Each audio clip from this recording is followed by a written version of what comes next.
Back now at 56 past, I wasn't prepared to translate that as I was doing that little tease. Oh, that's that little right. mark with the A and then the ring around it. At. See, that's what I said. Katie said she thought it was about. Yeah. Oh. But I'd never heard Or it. around I'd never or heard it about. said. I'd always That's seen the right. mark, but never heard Yeah. it said. And then it sounded stupid when I said it. Violence at NBC. I wouldn't heard be something around big or fight about. up in the lunchroom the other See, week. there it is. Violence at NBC. GE.com. I mean, Well, Allison should know. what do you is say to that, internet Allison? anyway? Internet is that Massive computer right, network. the one that's becoming really big now. What do you mean? That's big. How does one? What do you write to it like mail? No, a lot of people use it and communicate. I guess they can communicate with NBC writers and producers. Allison, can you explain what internet is? No, she can't say anything in 10 seconds or less.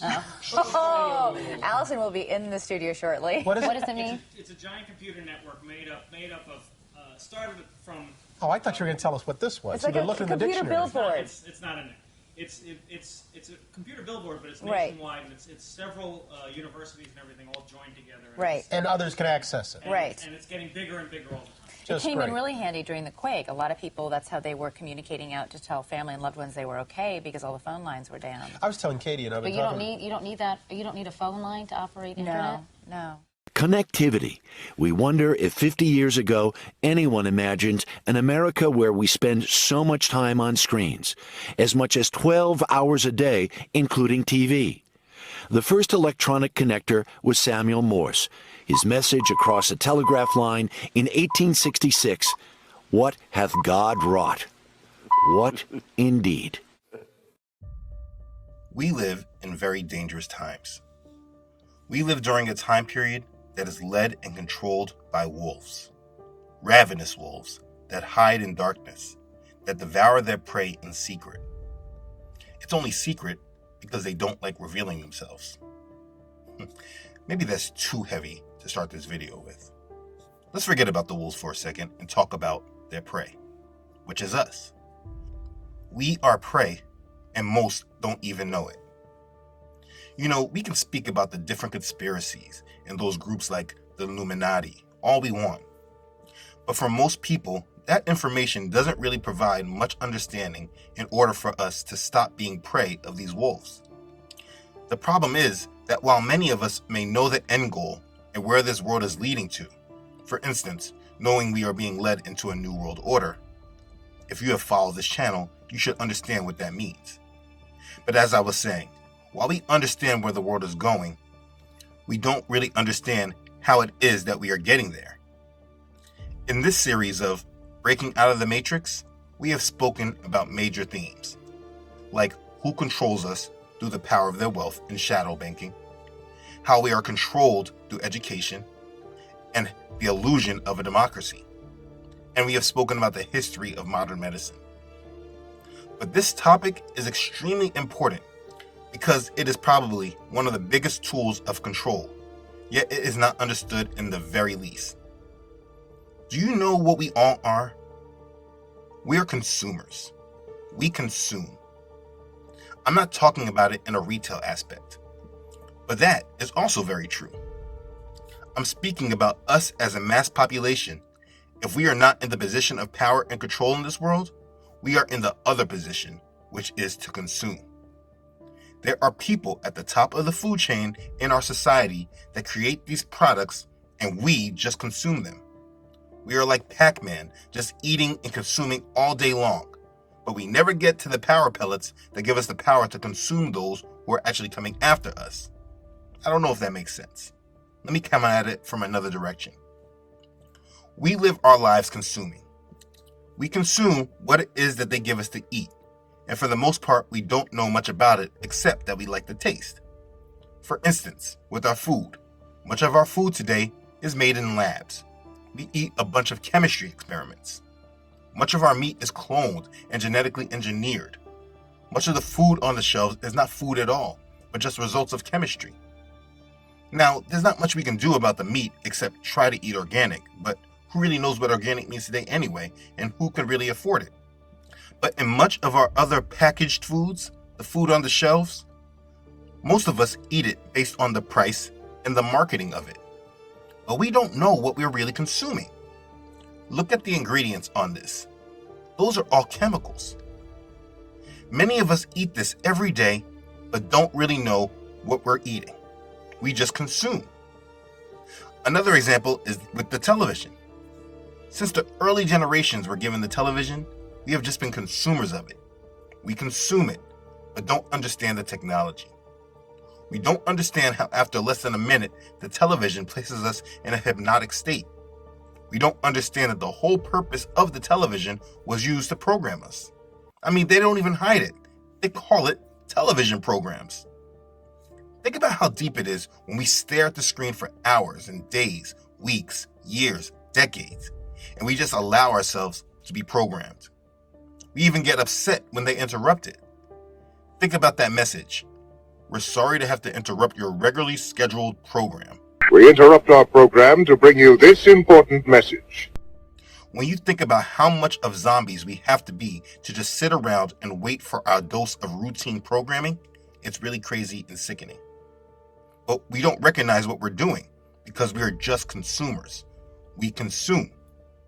And because of this behavior of consuming things we don't understand, we can be sheep led to slaughter for the wolves. Now, all of that was pretty deep, and I hope it at least got you thinking. But let me move on to my point.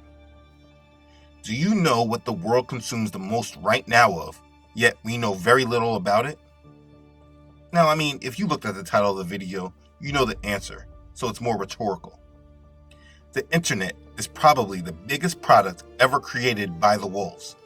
They created it and distributed it to us, never really explaining how it works and its capabilities. And then to hook us in deeper, they made other products to help us consume the internet even more. Until we're at a point in time where we don't even recognize that the internet itself is a product. We are so addicted and controlled by it that we couldn't even imagine a life without it. Think about how when your internet service goes down for a second, it seems like nothing else works. This product of the internet is being used and developed to bring us into a completely new world. There is no new world order without the internet. But today, those opposed to the new world order probably couldn't live a life without the internet. It would be hard. Now listen, I'm not making a message right now telling everyone to get off the internet. But for believers, I want you to know that there is a time coming where you will have to. The internet is a product that was made in order to implement the new world order. It made the world small enough to control. And in the end, it will lead to the system of the mark of the beast. There are agendas that are happening right now that are in place that many of us don't see because we don't understand their plans. For instance, did you know that they're planning on changing the internet? What I mean is pushing out a new version of the web, Web 3.0. Yeah, they are. Now, I know you probably heard about the metaverse. I made a video about it on this channel. You know about cryptocurrencies, but do you really understand what they were created for? I have also made a couple videos about that, even explaining it very clearly that Bitcoin and other cryptocurrencies will be tied to the mark of the beast. All of these tools are out there, but they are all puzzle pieces. And if you put them all together, you can see the big picture. In order to really understand where we are all headed, you must understand what connects all these pieces together. You must have a foundation in the tool that we are all being used and controlled by. You must understand the internet, the history of it, how it is now, and what the future of it will be. Let's begin. Okay, so again, it's important to look at the internet as a product, not just as a utility or a resource. It is a product. And with any product, it is created by someone or some organization, and then it is sold to its consumers. Just like with most products, we are sold all the benefits and rarely know or understand what's under the hood. I recently started digging deeper into this product of the internet more after I realized that the expiration date on my usage of certain tools of the internet will be sooner than I thought. You see, my iPhone was acting up a little, and it has been going slower, and I thought it was because it's an older model. I'm on an iPhone 10, so it's not picking up the 5G networks. And I thought to myself, let me get the 11 Max before that's not available anymore. But I was too late. I went to Apple and I tried to get the 11 Max, but they said they don't carry that anymore. I couldn't find it anywhere. They had the smaller version, but they stopped making the Max version. I found that they are not making any more devices that are not compatible with 5G. Phones, iPads, computers, nothing. And I am completely opposed to 5G. I made a video about this that YouTube deleted. If you want to understand why, the video is on my personal website. Anyways, I realized that there's a limit to my usage of this technology because they are not giving us a choice. Either you accept 5G or you're left behind. And so shortly after this understanding, I started looking more into the future of the internet. I guess I heard CNBC speak on Web3, and one of my friends spoke about it around the same time. You see, I always heard of Web3, but never took the time to really understand it. So I decided to take a bigger leap of understanding into our technology, and after all of the research, it led me to make this video. That's the backstory. Now listen, let's be clear. I am not here and making these videos to make anyone's decisions for them. You can agree or disagree. I simply believe in knowledge and understanding. Hosea chapter 4 verse 6 says, "My people are destroyed for lack of knowledge." And I believe that wholeheartedly. So I am simply led to educate people on topics that have not been properly taught, if they are even being taught at all. We should not just consume without knowing what it is we are consuming.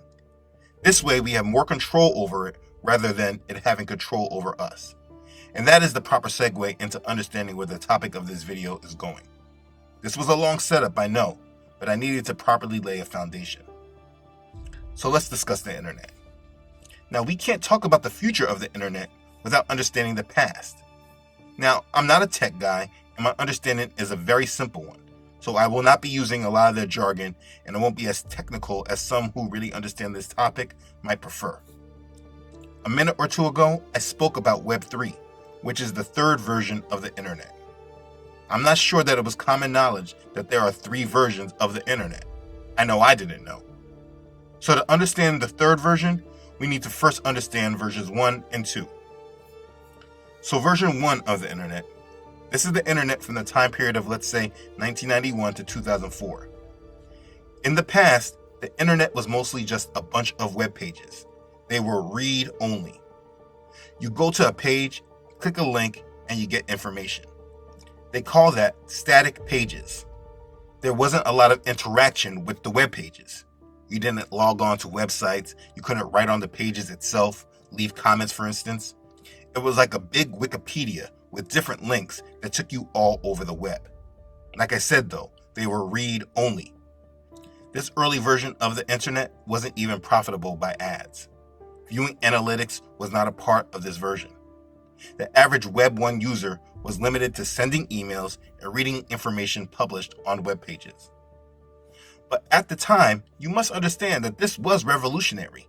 When we were first using it, it was very cool.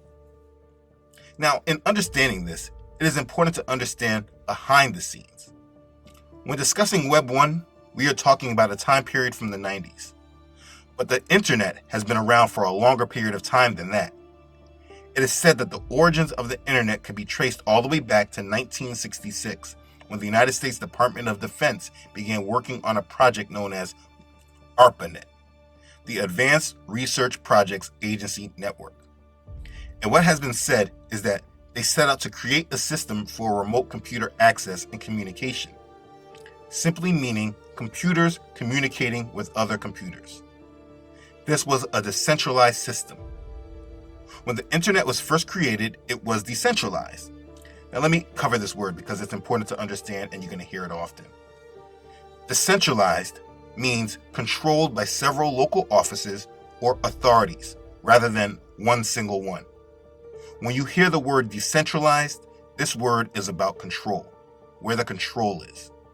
When something is said to be decentralized, it's not in the power of just one person or one organization, but in the control of multiple groups. Centralized is the opposite. It's about one organization, one person controlling it. Remember this. So again, the early internet was more peer-to-peer, computer to computer. The speed and capabilities were based on the computers that were used in the network. This was fine when the network was small, but as the adoption of the internet grew, this way became unmanageable. So when Web 1 was introduced, it came with a different system than when the internet was first invented. Again, the first internet was more of an intranet. All the computers in the one network worked together and communicated with each other. Very much like in your job, they have an intranet where all the corporation's computers talk with each other. When Web 1 was introduced, it came with new protocols that allowed it to be the World Wide Web. The first website ever created on the internet was created at CERN in Switzerland. And this should tell us all that we need to know about the foundation of it. But in regards to the internet at its creation, the first part to know is that it was no longer decentralized, but now centralized. Power or ownership of the internet was placed in the hands of one group. The DNS, or Domain Name System, was created to handle the naming and routing of web addresses. You see, in order to create your own website, you have to go through them. That is true to this day. The DNS and their parent organization, ICANN, they basically own most of the websites that we use. ICANN stands for the Internet Corporation for Assigned Names and Numbers. It is the organization that controlled the internet. Like I was saying about our own websites, we don't own them, we rent them. We rent our domain names from registrars like GoDaddy and Namecheap, who are authorized by ICANN to rent them. GoDaddy and Namecheap and other places like that, they are the middlemen. So at the end of the day, we don't actually take ownership of these domains. This is why it is possible for websites to be censored, transferred, and seized entirely. And this is the foundation for understanding Web 1. Web 1 was an internet that was read-only, that's control was centralized. The ownership and control of Web 1 is through one organization. All of us consumers just dealt with the middlemen. Now we move on to Web 2.0, Web 2. This is the internet that we are currently using right now. This was from 2004 to our current time. Web 2 is the read and write web. This version of the internet became more interactive. This version gave users the ability to contribute to websites by writing their own content. Web 2 took the static content of Web 1 days and made it dynamic. So now, websites were not just static, but they can now be dynamic, which means you can interact with them and write on them. We were able to give these dynamic web pages information. For instance, like when we add a comment to a page, that's because the page is dynamic. If it was static, you could not do that. Now here's the biggest part to all this. Not only were we able to give these web pages information, but now the web pages were able to now get information from us. The flow of information was now a two-way street. Now with this version of the web, it was now at this point transferring enormous amounts of information about each of us all over the world who used it. Web 2.0 is where we saw the creation of social networking. People were creating new products on this major product of the internet. And the products were all about increasing our level of interaction with the internet. And it became that the better your website was able to keep people engaged and keep people interacting with your site, the more valuable your site was. It was because of attention. The more attention a site was able to hold, the better. Why is that? It's because of the same business model that television is based from. You monetize attention through ads. And so with Web 2.0, a major shift happened in the world that was deeper than the television could ever provide. Web 2.0 transformed us into a product. We became data that was able to be studied, monitored, and monetized. As we interacted on Facebook, did Google searches, watched YouTube videos, these centralized companies were now able to gather data about us so that they could serve us better content so that can keep us engaged, so we would then stay on their websites longer. They were collecting a massive amount of data about everyone that engaged in their products. Then they took it a step deeper and took all of that massive amount of data that they were collecting and then packaged it to sell to advertisers, which created the age of targeted advertising. and the lack of privacy for all of us consumers who just consume the internet blindly. To better understand, let's look at it from examining the company Facebook, now renaming themselves Meta because of Web3, but I don't want to get ahead of myself. Let's say you go and open up a new Facebook account. You enter your name, your age, your phone number, maybe your gender. Then you connect with some friends, join a few groups that you're interested in, and like the pages of some of your favorite brands. Just like that, you have given Facebook a virtual version of yourself. And with the power of AI, this virtual version of you is constantly being updated as you interact with the platform. Every click, like, and swipe is recorded and used to learn more about you. It stays on even when you're off of Facebook so that all the cookies interact with Facebook and it knows what you're looking at, the sites that you're on, everything about you. And from all this, it tailors the content that you see. So you and I could log on to Facebook or YouTube and never see the same content. We have virtual identities. Our virtual identity is built out by algorithms and sold to the highest bidder. Now, Facebook has billions of these virtual identities, and they own a massive amount of data that it rents out to advertisers and government agencies. Don't be naive here. Government agencies like the NSA in the United States have back doors to these sites that they're able to access this data and profile us. Now, Facebook does not necessarily sell the data. Instead, they use this data to create highly accurate models, which marketers then target with ads. And this is how the internet works. That's the business model in a nutshell. I'm sure you understand this by now, but it's worth stating the obvious. Everything you do on the internet is tracked, monitored, and recorded. I remember when they first came out and told us this, they allowed that whole Edward Snowden leak to come out to see just how little we cared about it. The NSA specifically targets the communications of everyone. It ingests them by default. It collects them in its system, and it filters them, and it analyzes them, and it measures them, and it stores them for periods of time. They told us we were being monitored, and we just kept using it. We didn't care. And so they continued on with their agenda. To help with the tracking and monitoring, they created products like smartphones and other smart devices that just add to the collection of data. Anything that is called smart is a data collecting device. They harvest our data and use it to sell ads back to us and to know and understand the population. This has become the primary business model of Web 2.0. Advertisements are the lifeblood of today's web, and I think we all knew that.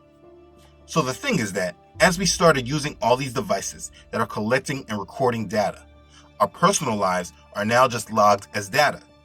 Everything we do is collected, and we do not own this data about ourselves.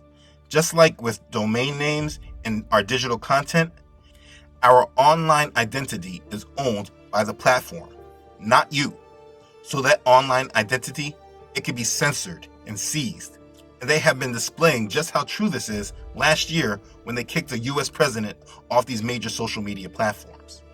So understand, the content that is on our feeds, when we look at platforms like Facebook or Instagram, YouTube, TikTok, etc., that content that we see in our feeds is from information that we know that we gave these companies. By our likes, by commenting, how long you looked at a video, if you shared it. That is all data that is collected, sorted through, and it helps these companies provide us content. But the ads that we receive are from information that you didn't know that you give them. Understand, when you went to Chick-fil-A for lunch, they knew that. When you get to work every day at 9 a.m., they know that. Or like I saw on another video, they said machine learning started showing a guy some parenting ads because they knew he was going to be a father before he even knew. And there were so many ways they could have known. For instance, if his girlfriend, which they already would have known was his girlfriend, if she using the same Wi-Fi and searched to understand about her symptoms, then it would know that she was pregnant. And the machine learning algorithm probably already knew she was ovulating because most women today put their cycles on an app so they can keep track of it. What I'm trying to say is that they know more about our lives than we probably know. And that is the internet in a very quick explanation. That's Web 2.0, the version of the internet that we're in today. We have massive amounts of our own personal data in the hands of centralized companies and governments. We do not own or control our information in Web 2.0. So here comes the bait and switch. When understanding where we're going, you need to understand there is one major piece of mind control that many people seem to fall for. I believe that it's possible because people don't truly understand the true control structure of this world and don't understand the ravenous wolves that I spoke of earlier. They know the world is changing, but they also believe that the change that is coming is all about handing control over back to the people. So before I explain Web 3.0, I need to explain this mind control that has been given out. When I hear people speak like this, I don't know if they're just being sinister or if they actually believe this story themselves. But it really doesn't matter. The future is being framed in a way of decentralizing the world, giving power back to the people. Basically, people believing that Web 3.0, the metaverse, and cryptocurrencies are tools to bring power to the people so that we are not controlled by corporations and governments. They believe that the world will be decentralized and the power will go back to the people. You know that phrase, power to the people. That's what these people believe. Right on, my brother. Power to the people. The people excited about cryptocurrencies, about NFTs, the metaverse, and Web3, they believe that this new change coming to the world will be about bringing equality and fairness to the world. So they are all super hyped about this coming future. This mind control is just another version of the vision that they try to sell us with the idea of democracy. But if you watch the Matrix video about voting, you'd understand how naive that way of thought was.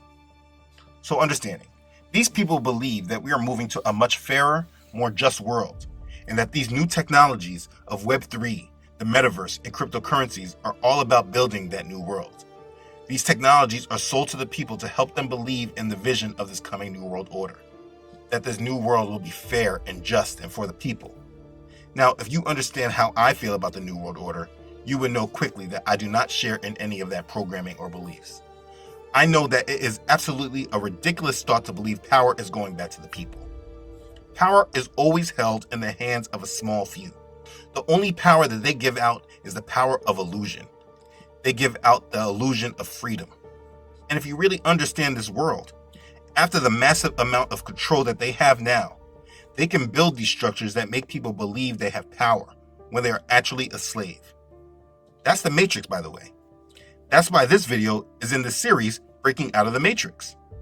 Anyways, the fact is that in the system that they have created, they have amassed so much power that they don't need the same power structures that they built before. And they can control people more directly without the need of a lot of the red tape that is now present. They want a one world government and a one world currency. And for the one world government to be formed, they need to remove the barriers, and that is what these new technologies are doing for them.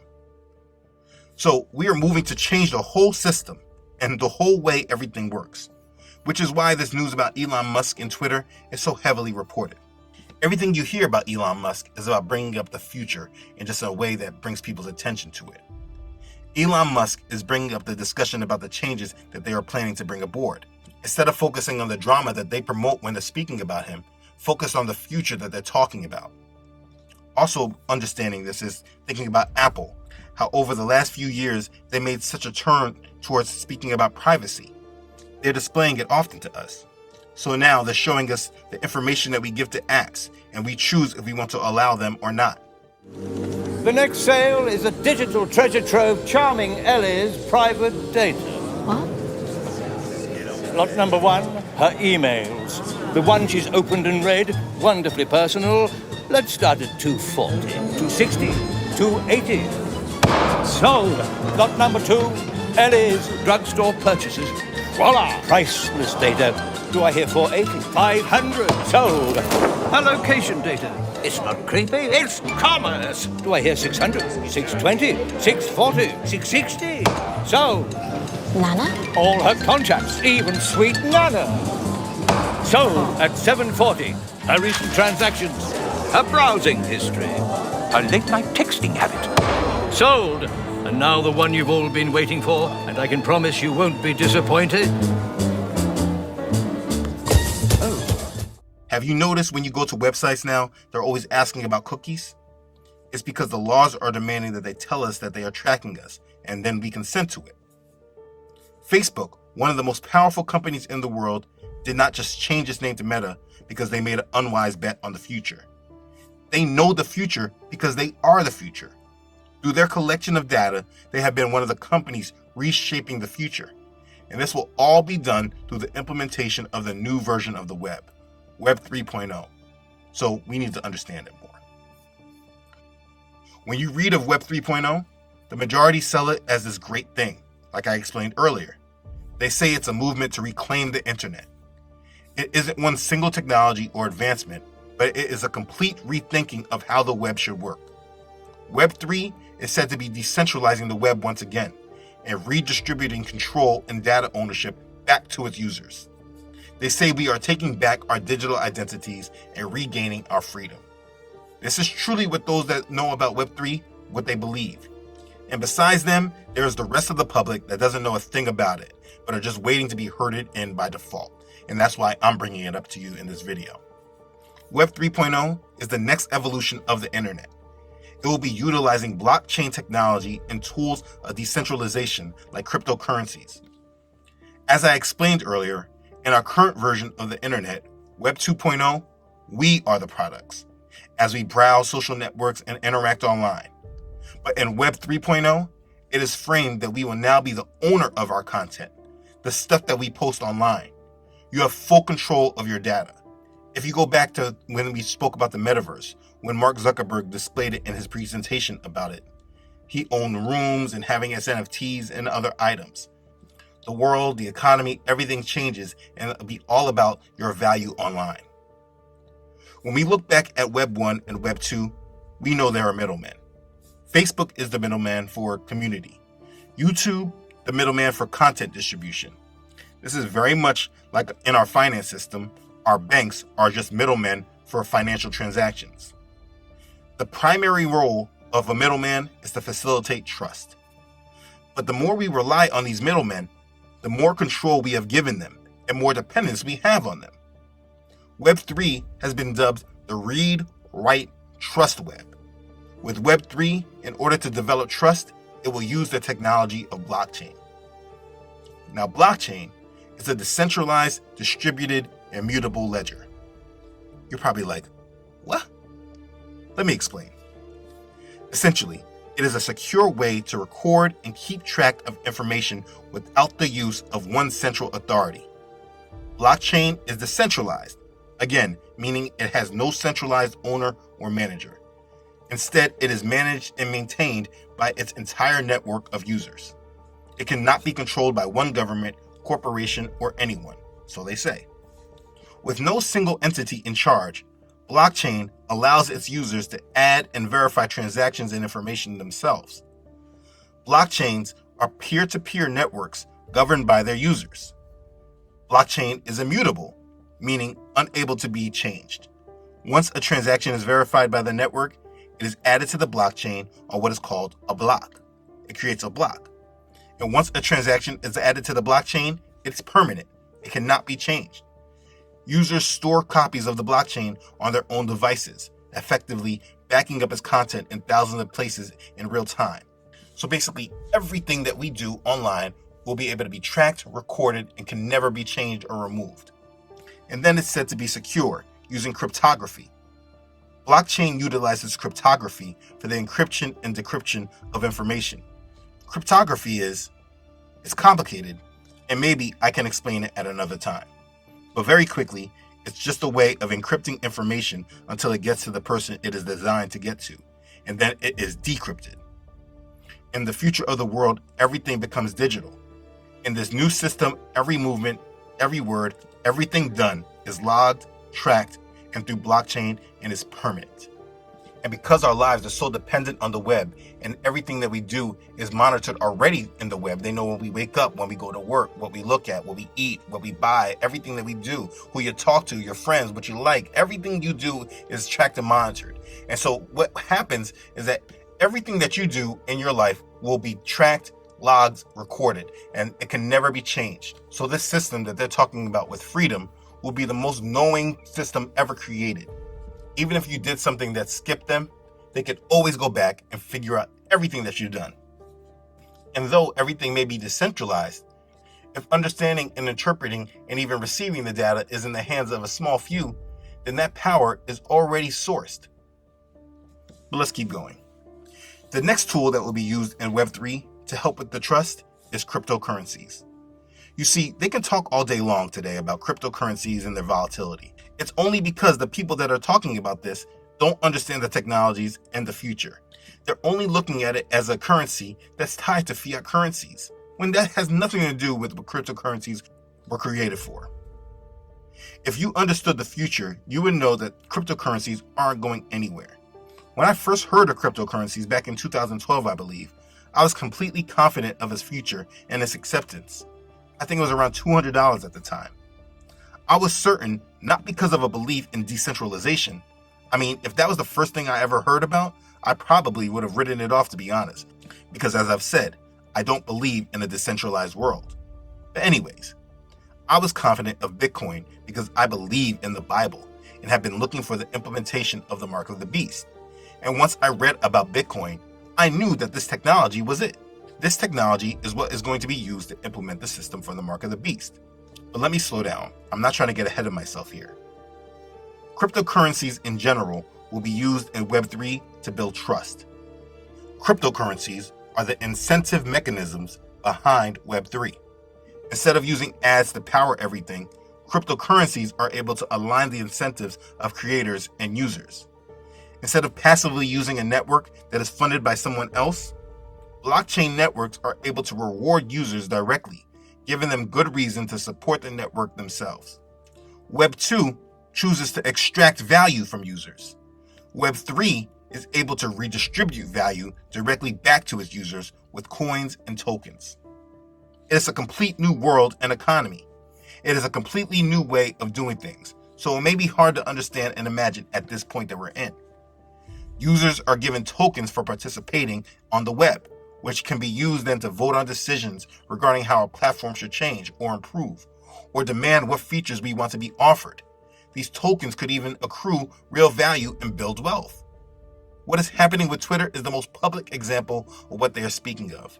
They just use a bunch of keywords when explaining it.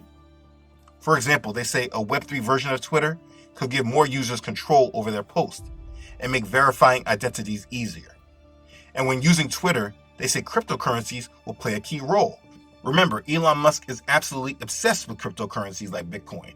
And the founder of Twitter, who no longer owns the company, but still, Jack Dorsey, he is all in on Bitcoin as well. It's because they understand the future. So back to the internet, I believe the internet will have a native currency. So a Twitter Web3 application that runs on a certain blockchain, let's say Ethereum. Ethereum is a type of blockchain. It's much more than just a cryptocurrency. But a Twitter Web3 application that runs on a certain blockchain that uses a specific digital coin or token, let's say Twitter coin, the more you use Twitter, the more you will be able to obtain these coins or tokens, and those tokens will be able to transact in the new economy somehow. There are different coins popping up from different companies. For instance, Pepcoin from Pepsi. I mean, you'll see them everywhere. In Web 3.0, experts say we will reach the point of the internet where every company is ran by a decentralized group called a DAO, or maybe DAO, I'm not sure how they say it, but it stands for Decentralized Autonomous Organization. This is an organization run by code, agreed upon by the people who started the DAO. This is facilitated through smart contracts, which I cannot explain in this video. Our whole world and economy will run off these smart contracts.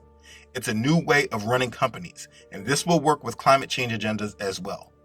There's just too much to mention in this video, but please understand the climate change agenda is 100% tied into this Web3 future. It's all linked. You will also see something called dApps, Decentralized Applications. These are open source apps created with smart contracts and executed on the blockchain. dApps brings together multiple smart contracts and adds a user interface, meaning how the person would actually use it on the web. The result from the DAO and the dApps is a new world of companies and applications that look familiar, but they provide the trust, decentralized, and secure nature of the blockchain. It's how our companies and our apps that we use will appear to us and work on Web3. But I don't want to go too deep and lose you. there's just too much to explain in this one video. I'm just giving you a general understanding in case you come across this information. So let me just finish up with Web3 and tie it all together. The key to Web3 is having a wallet. You need a wallet in order for you to use the dApps. MetaMask and Coinbase wallet, this is different from a Coinbase account on a centralized exchange. MetaMask and Coinbase wallet are two popular wallets. These wallets allow you to carry your cryptocurrency around. In our current Web 2.0, you only need a browser and apps. But with Web 3, you need the web, which will be more interactive than a simple browser. That's where the metaverse comes in. So you'll need VR headsets and other tools that'll help you be on the internet. Like you see Apple about to bring out some VR thing right now. And as well as those tools, you'll also need a wallet. This will be where our money is held and stored. It's a virtual wallet. In our current Web 2 world, data is collected and sold to advertisers in order to fund websites and applications. But that world is changing. In the future world of Web 3, handing over your name, number, date of birth, and other sensitive information in order for a dApp to trust you is unnecessary because the blockchain has built trust into the system itself.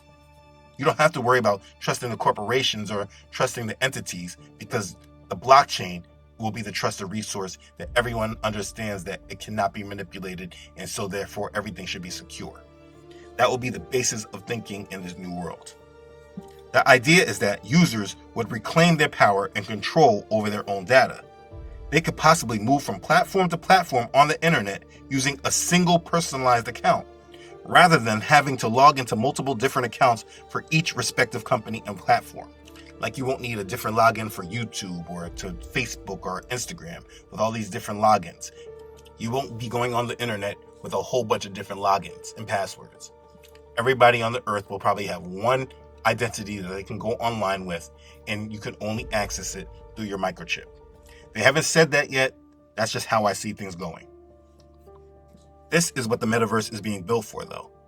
And in order to transact and buy and sell, you will have to do it through the system because this is what the new system will be based upon. As I just said, people will have one online identity that they're able to use in order to live out their daily lives. And if you're non-compliant, or if you break laws or anything else, they can simply lock you out of the system. That's what they don't tell people.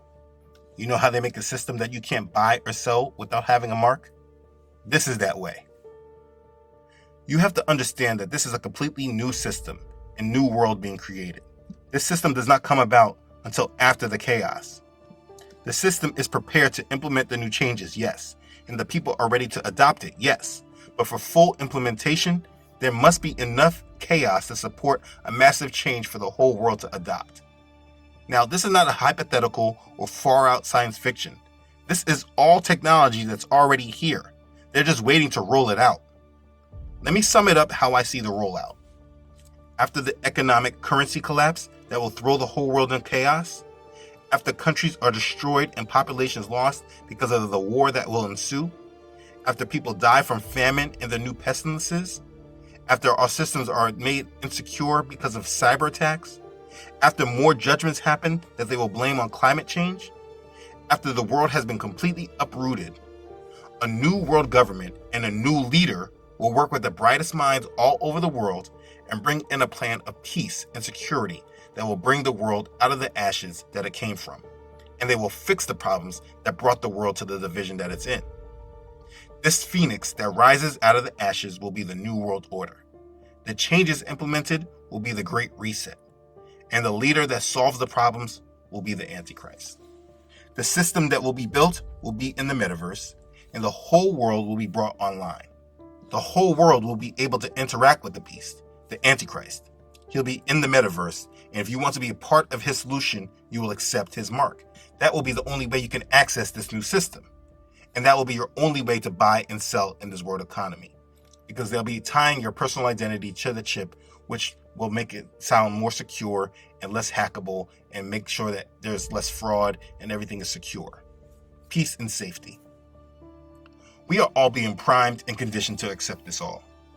All these technologies are built and are ready. The only thing they are waiting for is implementation.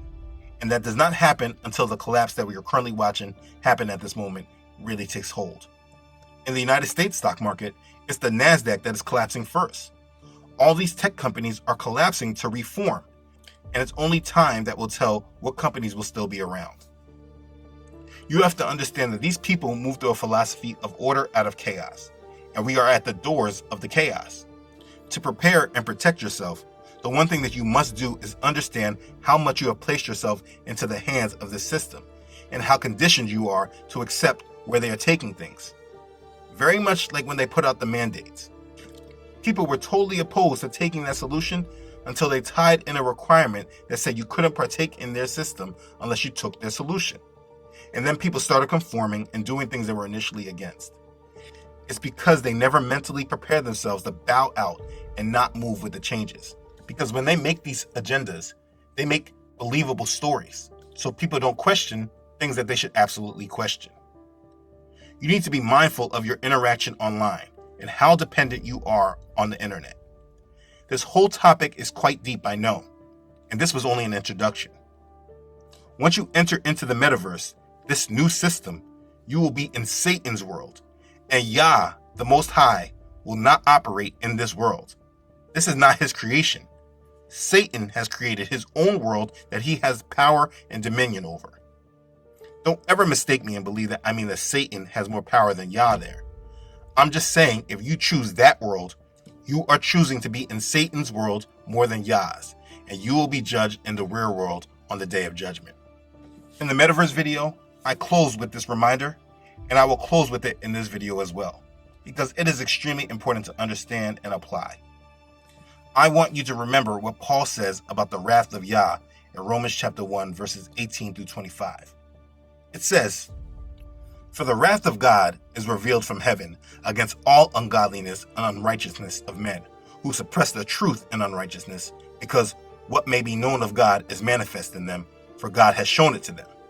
For since the creation of the world, his invisible attributes are clearly seen, being understood by the things that are made, even his eternal power and Godhead, so that they are without excuse, because although they knew God, they did not glorify him as God, nor were thankful, but became futile in their thoughts, and their foolish hearts were darkened. Professing to be wise, they became fools, and changed the glory of the incorruptible God into an image made like corruptible man, and birds and four-footed animals and creeping things.